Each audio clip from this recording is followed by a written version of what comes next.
So Colin has given us a kind of broad overview of the contemporary development issues.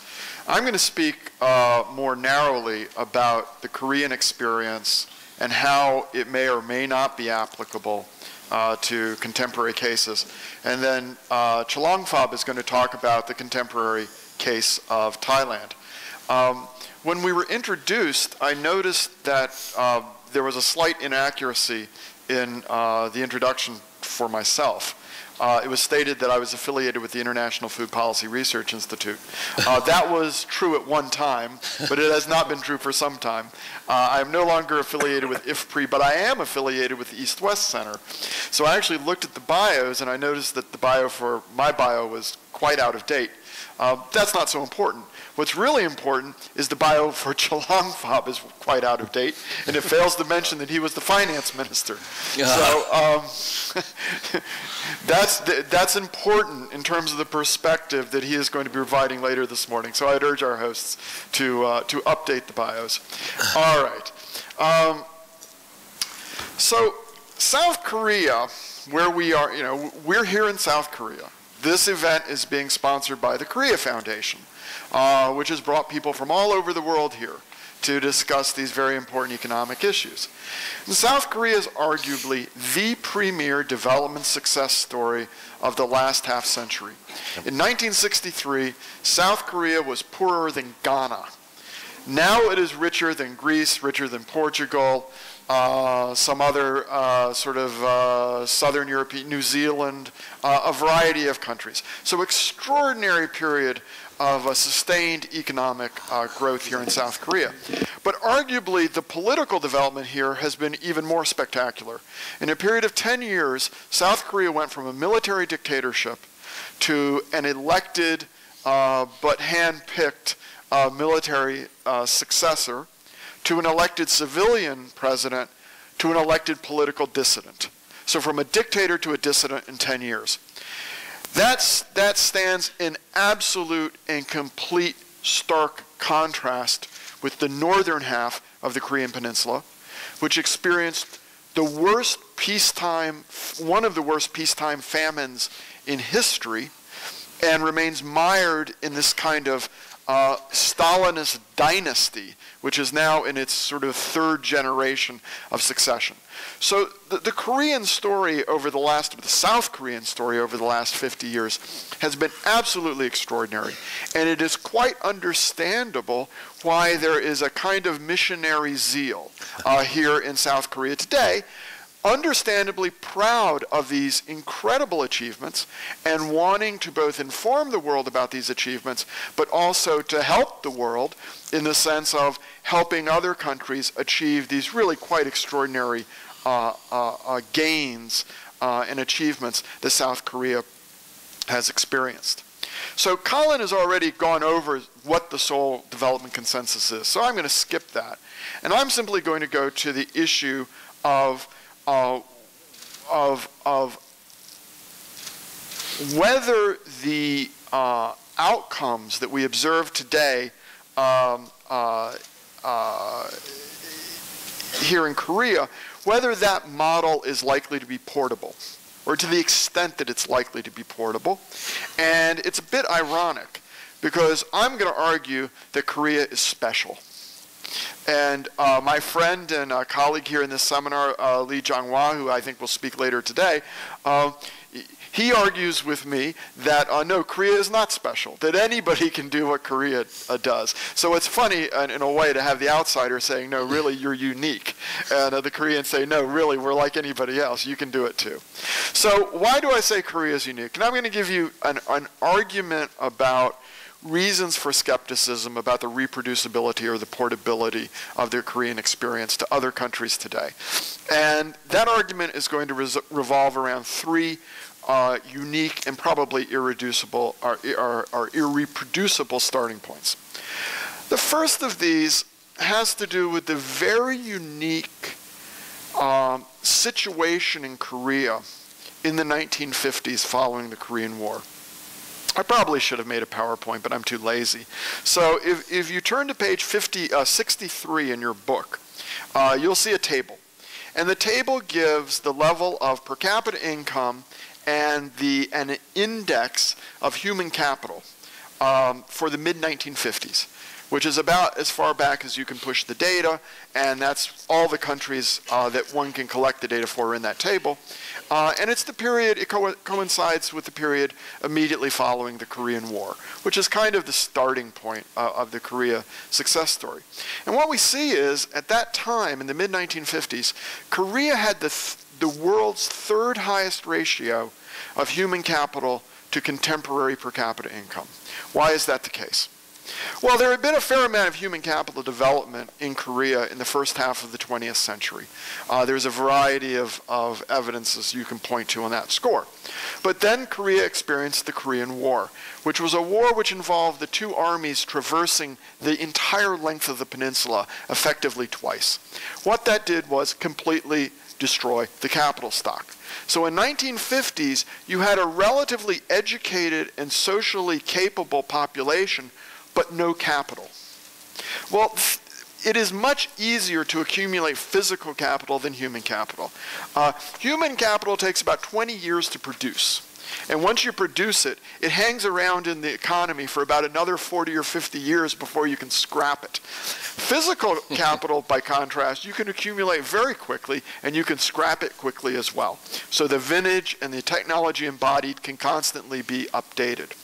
So if you think about it in terms of a simple neoclassical growth model, and if you think that there's any kind of complementarity between human capital and physical capital that embodies technological change, then basically part of the Korean story over the last 50 years can be understood as a convergence to a neoclassical growth path from a very unusual perturbation in the 1950s.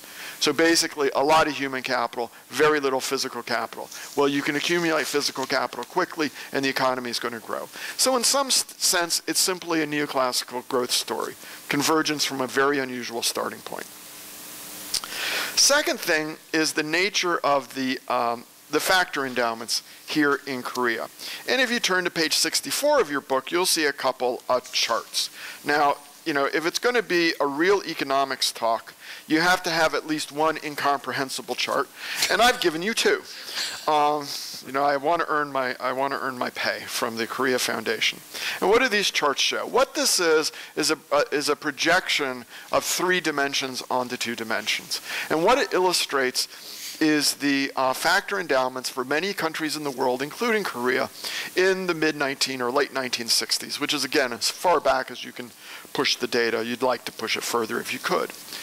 What's important about these charts is it shows that Korea's factor endowments, along with the factor endowments of some of the other countries or economies that Colin mentioned, along with Japan, Taiwan, Singapore, Hong Kong, was very unusual in that the country is extremely land scarce, or specifically scarce and arable land. What does that mean?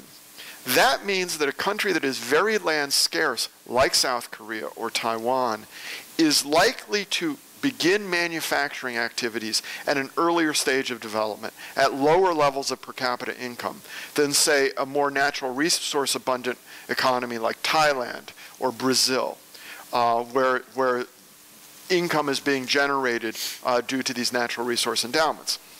It also means that the specific growth path is likely to involve a more intense specialization in manufacturing, and that the development in manufacturing is likely to be fairly consistent in terms of steadily increasing capital intensity of production, both in terms of techniques of production, in terms of the activities that are being carried out. What that means is industrial policy is, in essence, leaning with the wind. These economies are accumulating capital, they're moving up the ladder in terms of sophistication of the manufacturing output, and if you give them some extra pushes with industrial policy, you're more or less leaning with the wind.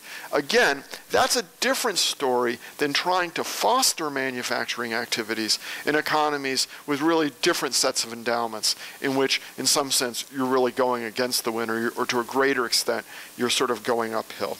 So factor endowments matter.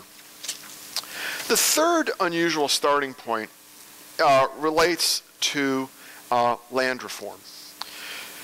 South Korea and Taiwan undertook land reforms in the late 1940s.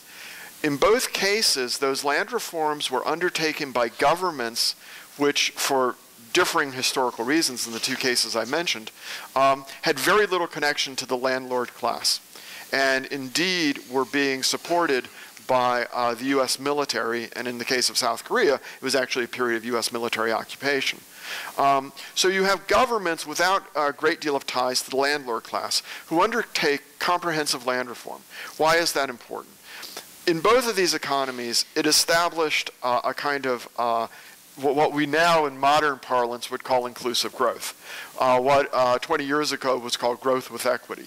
But basically it was a situation in where you fostered backwards and forwards linkages between this agricultural sector and the emerging nascent manufacturing sector, and the two things moved in tandem in terms of investment in the agricultural sector, in terms of demand for these relatively simple manufacturing products that this nascent or emerging manufacturing sector was trying to produce, investments in human capital, and so on. So the point is that there are many countries around the world today that would probably benefit from land reforms.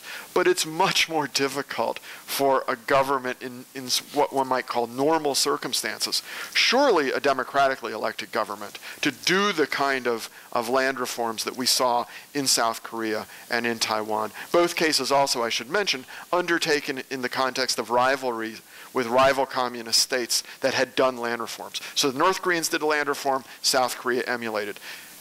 Mainland China did land reform, Taiwan emulated.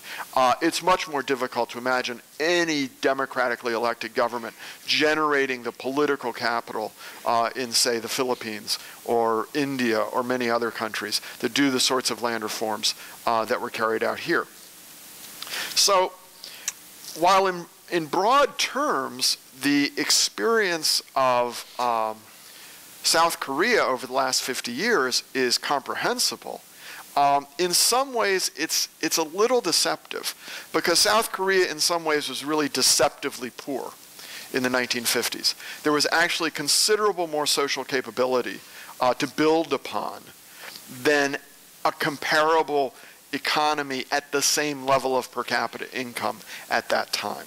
So in some ways, it is deceptively poor, and it is an experience that's unlikely to be reproduced by other countries that don't share these somewhat unique and irreproducible starting points. That's a kind of a negative conclusion. But there are other more positive conclusions that one can also draw from the South Korean experience. The thing that's really striking about South Korean economic history is how rapidly things changed. If one goes back and looks at contemporary documents from the 1940s and the 1950s, it is absolutely extraordinary. There is serious discussion within the United States government about literally putting a line in the US government budget for payment or subsidy to South Korea, because the place was considered irredeemable. Absolute basket case. It would be a ward of the United States government in perpetuity. So we should just put a line in the budget, payment to keep the South Koreans afloat. This was seriously discussed. And indeed, when one looks at World Bank documents from that same period, they identify some real likely success cases here in Asia. I'm not going to name the names. They didn't turn out to be all that successful. And again, the countries that were identified as more or less hopeless included South Korea. So things can look pretty dim at a certain point of time, but history tells us that with the right circumstances, the right leadership, and the right policies, things can change quite quickly. So my less sophisticated way of saying something that Colin has already said is, it seems to me the basic lesson of development economics over the last 50 years is one size does not fit all. That there are more than one way, to use another idiom, there's more than one way to skin a cat. And the specific policies and their application and what the priorities are and what the sequencing is going to differ from country to country. In the case of South Korea, if I were to say there are 4 basic lessons, it's number 1, internal security counts.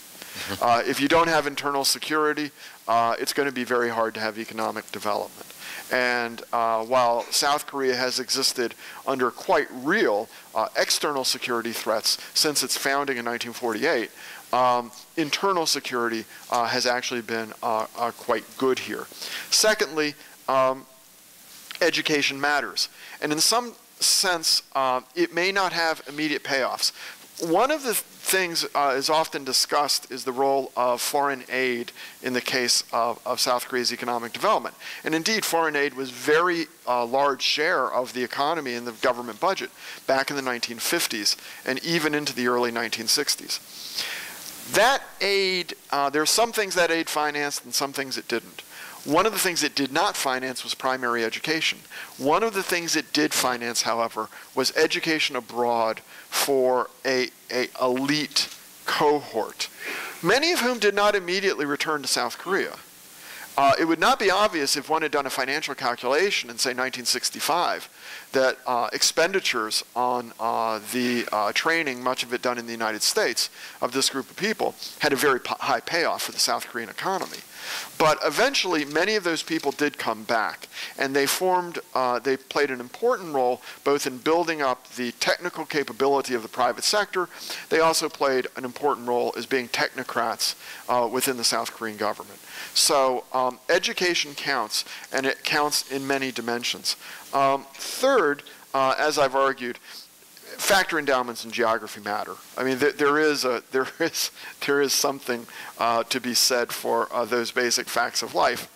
And fourth, while policies matter, one does not have to get everything right immediately. And I want to come back to this when we have our discussion among ourselves. I mean, if you read the Seoul Development Consensus and you look at the 9 pillars, presumably you don't have to get all 9 right at the beginning.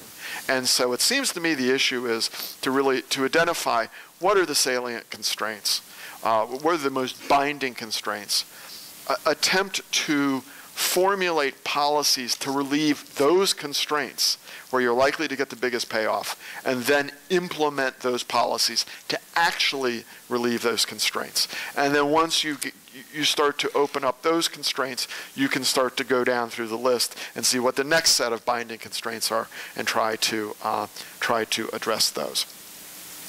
I'll stop here, having given that kind of almost historical view of the implications of the Korean case, and now turn to Minister Chalongphab to explain to us about the contemporary example of Thailand.